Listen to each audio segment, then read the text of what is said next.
দ্বিতীয় দিনের পরীক্ষা হলো ধৈর্য। এই পোকাগুলো গাছের সব পাতা খেয়ে ফেলছে। আমি এখনই এদের মেরে ফেলবো। না রাজামশাই, একটু অপেক্ষা করুন। এই পোকাগুলো আসলে পুরনো পাতা খেয়ে নতুন পাতা গজাতে সাহায্য করছে। আপনি সব মেরে ফেললে গাছটাও মারা যাবে। কখনো কখনো অপেক্ষা করা অনেক ভালো। এবার তৃতীয় দিনের পালা। এবার হলো ব্যবহারের গুণ সম্পর্কে। এই বানরের দল, আমার গুহা পরিষ্কার কর। কিন্তু বানরের দলেরা কোনো কথা শুনল না। বানর ভাইরা, তোমরা যদি গুহাটা পরিষ্কার করে দাও তবে সিংহরাজা তোমাদের ফলগুলো পাহারা দেবেন।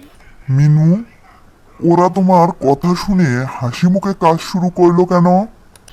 আপনি শুধু আদেশ দিয়েছিলেন আর আমি তাদের লাভের কথা বলেছি। আপনি অন্যের উপকার করলে তারাও আপনার উপকার করবে।